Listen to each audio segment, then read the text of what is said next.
صحت عافیت کے بارے میں دعا مانگی جاتی ہے، اللہ تعالیٰ سے سوال کیا جاتا ہے، تو یہ دعا کیسے قبول ہوگی؟ اس کے حوالے سے میں ایک نسخہ عرض کرتا ہوں۔ بہت عرصہ پہلے میں نے ایک کتاب میں پڑھا تھا کہ ایک آدمی تھا، اس کی دعائیں بڑی کثرت سے قبول ہوتی تھی۔ ٹھیک، جو دعا کرتا قبول ہو جاتی، جو دعا کرتا قبول ہو جاتی۔ تو اس سے کسی نے پوچھا کہ یار تم کو اتنے نیک آدمی بھی نہیں لگتے کہ تم کوئی ولی ہو، کوئی بڑی پہنچی ہوئی ہستی ہو، ایسا بھی نہیں ہے، لیکن پھر بھی تمہاری دعائیں اتنی کثرت سے قبول ہوتی ہیں، وجہ کیا ہے؟ اس نے کہا کہ اس کی وجہ یہ ہے کہ میں جب اپنے گھر سے نکلتا ہوں تو مجھے جو بندہ نظر آتا ہے میں اس کے لیے دعا کرتا ہوں۔ سبحان اللہ، ٹھیک ہے۔ روڈ پہ چلتے ہوئے، گاڑی چلاتے ہوئے، بائک پہ، پیدل، خریداری کرتے، مجھے جو بندہ نظر آتا ہے میں اس کے لیے دعا کرتا ہوں، یا اللہ اس کا بھلا کر، یا اللہ اس کی خیر کر، یا اللہ اس کو عافیت دے، یا اللہ اس کے ساتھ اچھا معاملہ فرما۔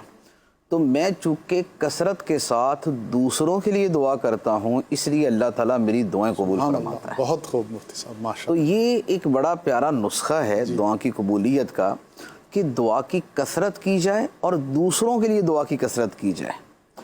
تو اب جیسے گھر سے نکلیں، اب وہ ٹھیلے والا ہے، وہ دکاندار ہے، وہ صفائی والا ہے، وہ رزق کی تلاش میں نکلنے والا ہے، اب سب کے لیے دعا کرتے جائیں، یا اللہ یہ جو رزق کمانے کے لیے نکلا ہے اس کو رزق حلال عطا فرما، جس کا روزگار چل رہا ہے یا اللہ اس کے رزق میں برکت عطا فرما، کوئی پریشان نظر آتا ہے کہ یا اللہ اس کی پریشانی دور کر دے، کوئی مریض سا نظر آیا تو کہ یا اللہ اس کو شفا عطا فرما دے، ہاسپٹل کے سامنے سے یا لیب کے سامنے سے گزرے تو یا اللہ جہاں یہاں جو مریض ہیں ان کو شفا عطا فرما۔ تو کثرت کے ساتھ جب دعا کرنا دوسروں کے لیے معمول بنا لیں تو اس کا نتیجہ یہ نکلتا ہے کہ بندے کی دعائیں قبول ہونا شروع ہو جاتی ہیں۔ اچھا، پھر اس کے بارے میں اس کے چند ایک اور فضائل ہیں اور اس کے اور فوائد ہیں، میں عرض کرتا ہوں۔ ایک حدیث مبارک ہے، مسلم شریف کی حدیث ہے، نبی پاک صلی اللہ تعالیٰ علیہ وسلم نے فرمایا کہ آدمی کی اپنے غیر موجود بھائی کے لیے دعا اللہ کی بارگاہ میں قبول ہوتی ہے۔ سبحان اللہ۔ کسی کے لیے دعا کریں جو وہاں موجود نہیں ہے تو یہ دعا اللہ کی بارگاہ میں قبول ہوتی۔ کیا مطلب ہوا کہ مثال کے طور پہ میں اپنے کمرے میں ہوں، آپ اپنے گھر میں ہیں، میں آپ کے لیے دعا کرتا ہوں، ٹھیک، تو یہ دعا آپ کے حق میں قبول ہوگی۔ سبحان اللہ۔ یہ دعا آپ کے حق میں قبول ہوگی کیونکہ میں نے آپ کی غیر موجودگی میں یہ دعا کی۔ اچھا، اب یہ تو آپ کے حق میں قبول ہوگی نا، تو میرا کیا بنا؟ جی، میں تو ویسے کا ویسے ہی رہ گیا۔ اب اس کے اوپر حدیث مبارک سنیے، نبی پاک صلی اللہ تعالیٰ علیہ وسلم نے فرمایا کہ جب کوئی بندہ اپنے بھائی کے لیے اس کی غیر موجودگی میں دعا کرتا ہے تو ایک فرشتہ اس دعا کرنے والے کے سر کے قریب کھڑا ہوتا ہے، سبحان اللہ، سبحان اللہ۔ وہ اس کی دعا پہ آمین کہتا ہے، اللہ، ٹھیک، وہ اس کی دعا پہ آمین کہتا ہے اور ساتھ میں یہ کہتا ہے کہ تیرے لیے بھی ایسی ہی خوشخبری ہو۔ سبحان اللہ، سبحان اللہ، کیا خوب۔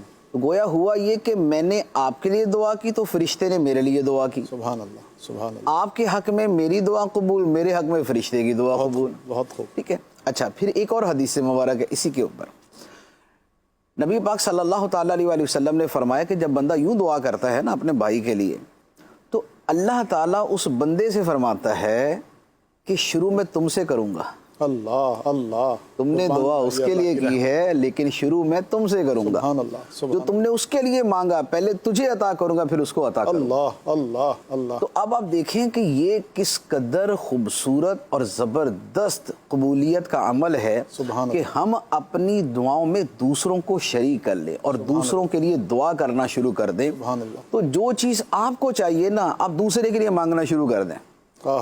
فرشتہ کہے گا یا اللہ اس کو پہلے دے، سبحان اللہ، اور اللہ تعالیٰ فرمائے گا کہ آپ بندے شروع تجھ سے کروں گا۔ سبحان اللہ۔ تو یہ ایک دعا کا بڑا خوبصورت طریقہ ہے، اس کو اختیار کرنا چاہیے۔ اچھا، اس کی فضیلت ایک اور میں فضیلت عرض کرتا ہوں، حدیث مبارک ہے، فرمایا کہ جو بندہ مومنوں کے لیے مغفرت کی دعا کرتا ہے ٹھیک، اللہ تعالیٰ ہر مومن کے بدلے میں اس کو ایک نیکی عطا فرماتا ہے۔ سبحان اللہ، سبحان اللہ۔ اب اس پر باقاعدہ علماء نے تحریر فرمایا کہ جو بندہ یہ دعا مانگے، اللہم اغفر لی ولکل مؤمن و مؤمنہ، اے اللہ مجھے بھی بخش دے اور ہر مومن مرد و عورت کو بخش دے، ٹھیک، تو ہر ایک کے بدلے میں ایک نیکی ملے گی۔ ٹھیک، دنیا میں اس وقت جو مسلمان ہیں ان کی تعداد 1.5 ارب ہے. سبحان اللہ. اور ہر مومن تو یہ نہیں ہے، کیونکہ جو فوت ہو چکے وہ بھی تھے اور جو آئیں گے وہ بھی ہے. کیا بات ہے. تو یہ ایک دعا کہ اے اللہ مجھے بخش دے اور ہر مومن مسلمان مرد عورت کو بخش دے، اس ایک دعا سے اللہ تعالیٰ ہر ایک کی تعداد کے برابر نیکیاں عطا فرمائے گا. تو اربوں کی تعداد میں نیکیاں اس ایک جملے کے ذریعے بندے کو نصیب ہو جاتی ہیں. سبحان اللہ. سبحان اللہ. تو یہ دعا، اب یہ دوسروں کے لیے دعا بھی ہے، اپنے لیے دعا بھی ہے، نیکیوں کے حصول کا ذریعہ بھی ہے.